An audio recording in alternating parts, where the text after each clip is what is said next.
محترم بھائیوں اور بزرگوں اور پس پردہ ہماری مائیں اور بہنیں، علاقائی جمعیت کی طرف سے خاص طور پر خواتین کے لیے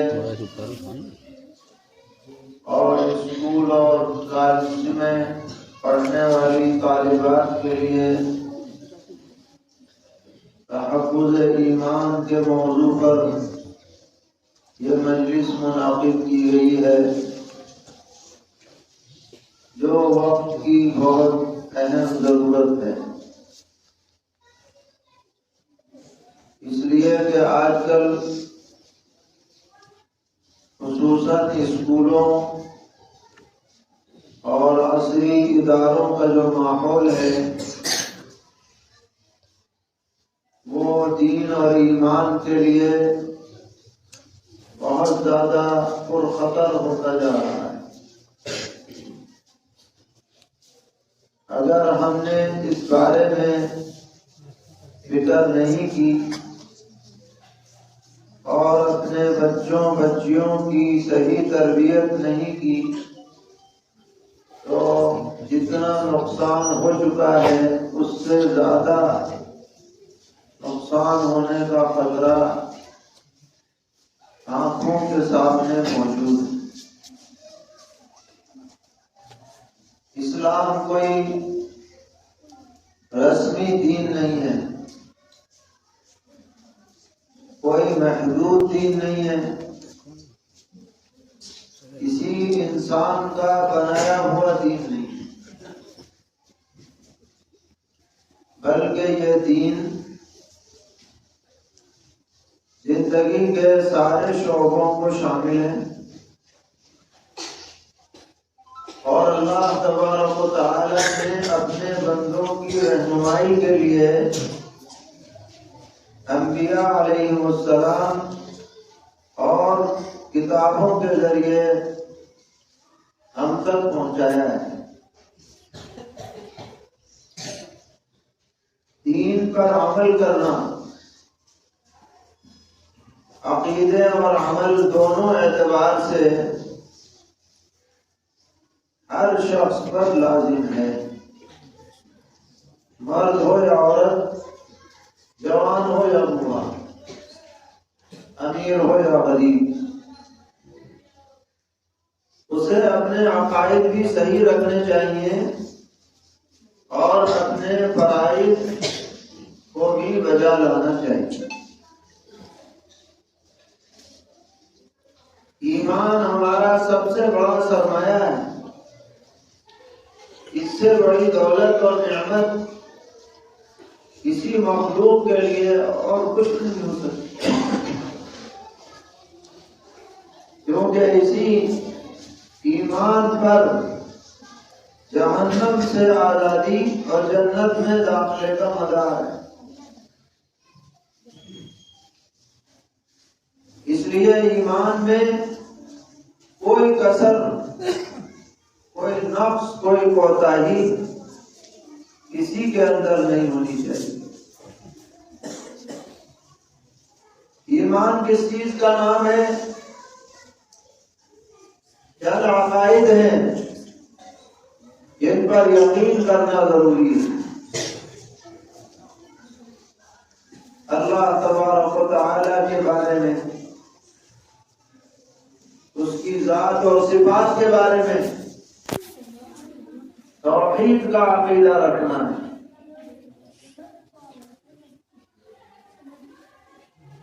صرف اللہ کو مان لینا کافی نہیں ہے کہ بھائی ہم بھی مانتے ہیں اللہ کو، بلکہ اللہ تعالیٰ کو تمام تر خوبیوں، کمالات، صفات کے ساتھ ماننا، یہ در حقیقت اللہ کو ماننا سمجھا جائے گا۔ ورنہ تو بہت سے غیر اللہ کو مانتے ہیں۔ قرآن پاک میں ہے کہ جب کفار مکہ کشتی کے سفر میں جاتے سمندر دریا میں اور وہاں کشتی بھور میں پھنس جاتی تو سارے بتوں کو بھول جاتے، اللہ کا نام لیتے۔ اس کا مطلب وہ اللہ کو مانتے تھے لیکن اللہ کے ساتھ دوسروں کو شریک بھی مانتے تھے، تو یہ اللہ کا ماننا کام ہوا۔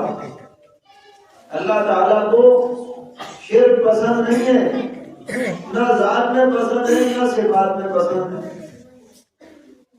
اللہ تعالیٰ تو اپنی مرضی کا خود مالک ہے، اس پر کسی کا دباؤ نہیں ہے، اس پر کسی کا زور نہیں ہے، وہ کسی کا محتاج نہیں ہے، سب اس کے محتاج ہیں۔ اللہ تو وہ ہے، یقین ہر مسلمان کے دل میں ہونا لازم ہے۔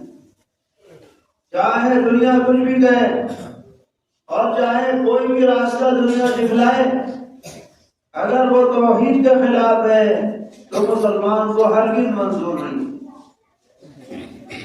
مسلمان کا جذبہ یہ ہونا چاہیے کہ ہم جان تو دے سکتے ہیں لیکن توحید کے بارے میں ہم کوئی مفاہمت نہیں کر سکتے۔ ہم اللہ کے بندے ہیں، اللہ ہی ہمارا معبود ہے، یہی سے اسلام شروع ہوتا ہے، لا الہ الا اللہ، نہیں ہے کوئی عبادت کے لائق سوائے اللہ تعالیٰ۔ یہ بات ہر مسلمان بچے بچی کو گھٹی میں پلا دینی ہے کہ آپ زندگی بھر کبھی نکلے ہی نہیں اس کے دل سے، کوئی شک شبہ بھی پیدا نہ ہو، چاہے وہ اسکول میں پڑھے، چاہے کالج میں پڑھے، چاہے کہیں بھی پڑھے۔ ایسا لوہا لاٹ ایمان ہونا چاہیے، رسول کو ماننا ہے، سرور عالم صلی اللہ تعالی علیہ وسلم کی رسالت پر ایمان لانا ہے۔ یہ نہیں کہ آپ رسول مان لو، بلکہ رسول کے ساتھ ساتھ یہ بھی ماننا لازم ہے کہ آپ پر سلسلہ نبوت ختم ہے، اب آپ کے بعد کسی نئے نبی کو نبوت عطا نہیں کی جائے گی۔ لہذا کوئی آدمی حضرت نبی اکرم علیہ السلام کو نبی تو مانتا ہے لیکن بعد میں نبوت کے سلسلے کو جاری بھی مانتا ہے، وہ مومن نہیں، کیونکہ نبی کو ماننا اس وقت تک ماننا نہیں سمجھا جائے گا جب تک کہ ختم نبوت کے اوپر عقیدہ نہ ہو۔ اسی طرح فرشتوں پر یقین، اللہ کی کتابوں پر یقین، قرآن مقدس پر یقین، آخرت پر یقین، تقدیر پر یقین، یہ عقیدے ہیں جن کا مذاکرہ ہونا چاہیے، جن کے بارے میں ہمیں معلومات ہونی چاہیے۔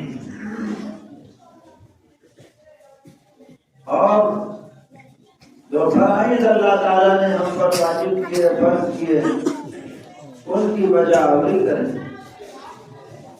نماز سب سے بڑا فرض ہے، 5 وقتہ نماز، اور نماز کے پڑھنے کے لیے کچھ شرائط ہیں، ایسا نہیں ہے کہ بس کھڑے ہو جاؤ نماز پڑھ لو۔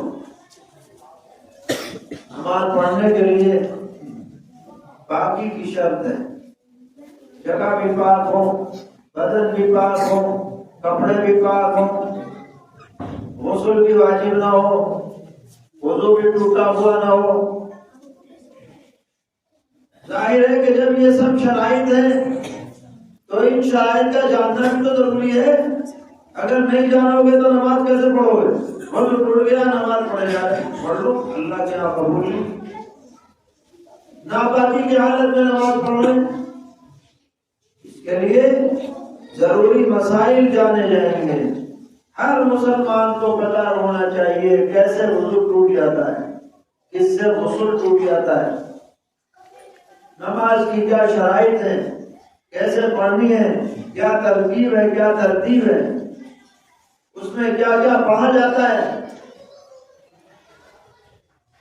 یہ باتیں صرف ترغیب کے طور پر نہیں ہے کہ بھائی ٹھیک ہے جان لو، تو بھی ٹھیک ہے، نہ جانو تو بھی ٹھیک، نہیں، جاننا پڑے گا، فرض ہے، فرض۔ ماں بہنوں کے اپنے الگ مسائل ہیں، کچھ ایام کے بارے میں، ان کے بارے میں بھی مسائل کا علم ہونا چاہیے، کن دنوں میں نماز پڑھی جا سکتی ہے، کن میں نہیں پڑھی جا سکتی، یہ ساری باتیں سیکھنے سے آئیں گی۔ اس کے لیے فکر کرنی ہوگی، گھر کے اندر ایسا ماحول بنایا جائے، بچیوں کے مکاتب قائم ہوں جہاں بچیوں کو تعلیم دی جائے، اگر وہ اسکول بھی جا رہی ہیں تو کچھ وقت اس مکتب میں دیں تاکہ ان کے اہم جو معلومات ہیں وہ انہیں حاصل ہو سکے۔ اور آج کے دور میں اس بات کی بہت سخت ضرورت ہے کہ آدمی اپنے اور اپنے گھر والوں کے ایمان کے بارے میں ہوشیار ہے اور یہ یقین رکھے کہ نجات صرف اور صرف اسلام میں منحصر ہے۔ اللہ کی رضا بغیر اسلام کے کسی کو حاصل نہیں ہو سکتی۔ یہی بات اللہ تعالیٰ نے اس آیت میں فرمائی جو پیغمبر علیہ السلام پر آخری حج کے موقع پر میدان عرفات میں عصر کے بعد نازل ہوئی، الیوم اکملت لکم دینکم، کہ آج میں نے تمہارا دین تم پر کامل کر دیا، واتممت علیکم نعمتی، اور اپنی نعمت تم پر کام کر دی، ورضیت لکم الاسلام دینا، اور میں تم سے راضی ہوں اسلام سے، دین کے اعتبار سے۔ اب صرف اسلام ہی میرے نزدیک منظور دین ہے، اس کے علاوہ کوئی دین اب اللہ کے دربار میں منظور نہیں۔ اس دین کی حفاظت، اس پر استقامت، اس پر مضبوطی سے جمنا، بچوں کو جمانا، بچیوں کو جمانا، گھر کی خواتین کو جمانا، یہ ہماری ذمہ داری بنتی ہے۔